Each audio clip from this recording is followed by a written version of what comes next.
Hi everyone. What to rate books on? This is going to be a bit of a rambly video again, but what are the kind of key components to a book, especially like fictional books? We'll dive straight in.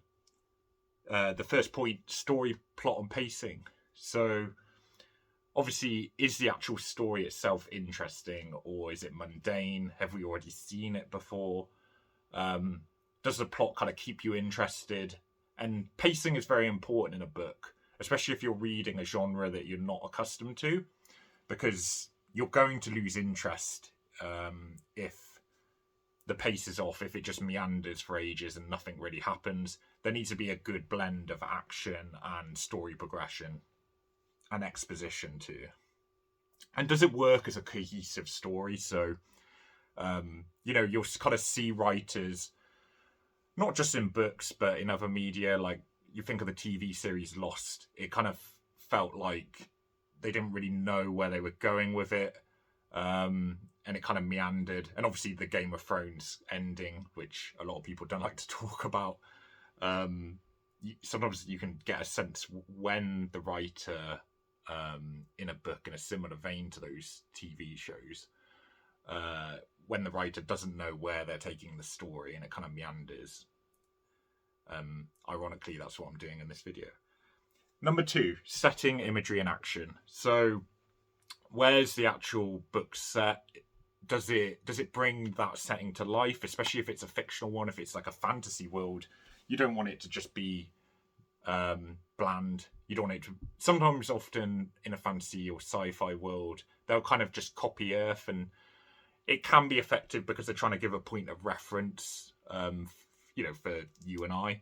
But often in a kind of sci-fi world, I would argue that often it's more interesting to have something from the author's imagination. But it depends on the book, what fits it. Does it work well? Does it integrate well with what the author is trying to do and what story they're trying to tell? What's the imagery they use? So, your kind of English school teaching things like metaphors and all those, the adjectives, how are they describing what's going on? Is it boring? Does it add anything? Or is it diverse and interesting?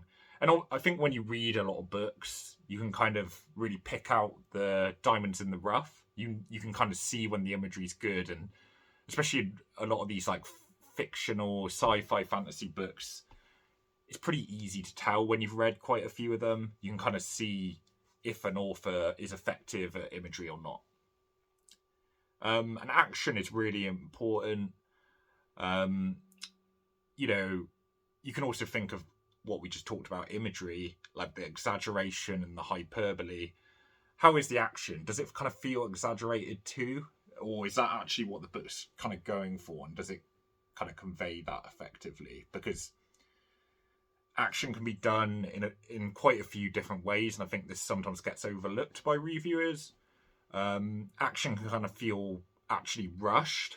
There's a kind of a trade-off between trying to have it hurt or an exciting pace and lots of things are going on, or is it just kind of rushing through the action to get back to talking about the character's perception of things? There's a bit of a balance to be struck there, and I think a lot of books can struggle with that, and it's not an easy thing to get right. Point number 3, characters and development. Can the reader actually empathise with the characters, or is it actually a bit of an anti-hero? Often those kind of books are quite interesting because you're kind of seeing the kind of bad guy's view. Do you actually care about what happens to the hero, or is it one of those books where it kind of just meanders along and you don't really care?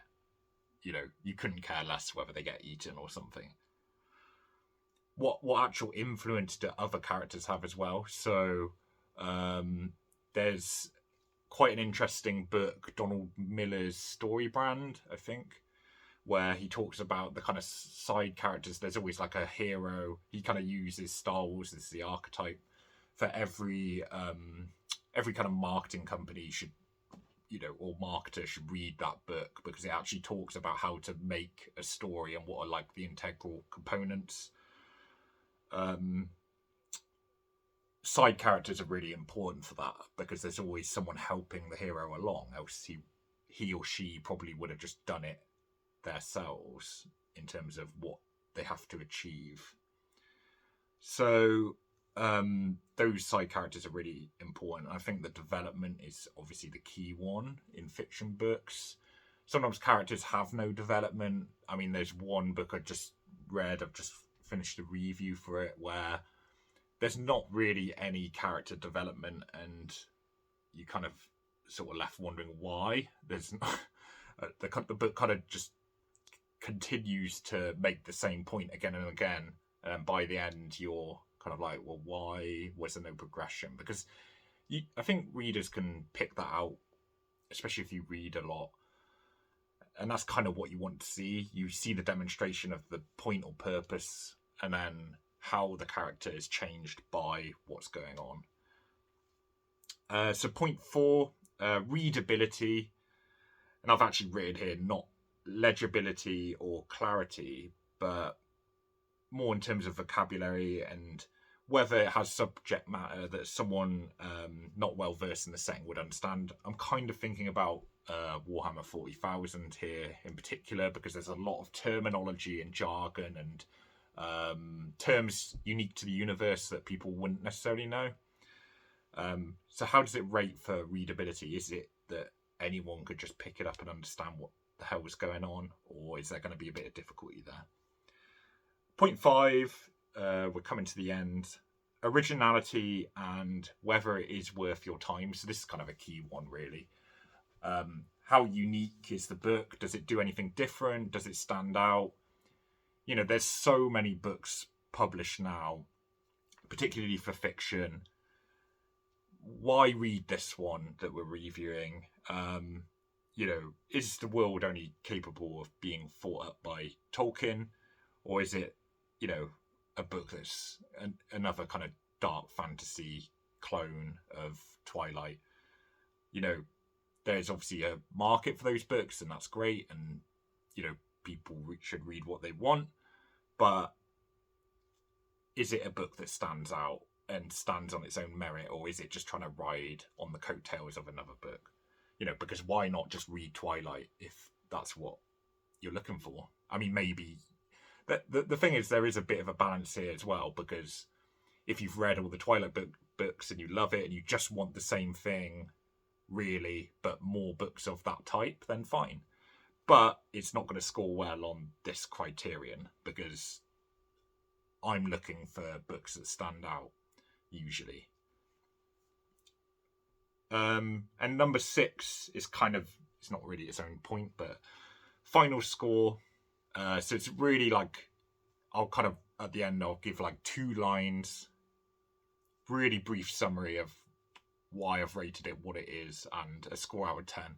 It is a bit arbitrary, and I think what people tend to do when they see a score out of 10 or out of 100 is they'll look at it and go, well, why did this only get 6 out of 10 when, I don't know, another book in another genre got 8 out of 10? But obviously your own preferences are coming into that, and you've got to rate a book against its genre, so it doesn't necessarily translate cross-genre. You know, because how do you... Obviously, the imagery is going to be better in a fiction book, the example I used earlier in the video. So you can't compare that score when you're taking into account imagery for a non-fiction book. It's not going to make sense. So there's basically a score out of 10, and the purpose of that is arguably to give you a rough idea, like how much I enjoyed it, but also how well I think it scores against those previous 5 criteria that I've just run through. And then also, how does it perform against the other books in its genre? So, you know, if it's a non-fiction book on ancient Greece, that's kind of should translate to other books that are non-fiction ancient Greece. So that's it. I hope this was useful. This is just kind of my logic for reviewing a book. It's completely subjective. You might agree with some of it, you might not. Is there anything you think I left out? Is there anything that you'd like to see a focus on out of the things I mentioned? Let me know. and obviously like, comment and subscribe. It really helps me out, so thanks for that. And thanks for watching. Stay tuned for more videos.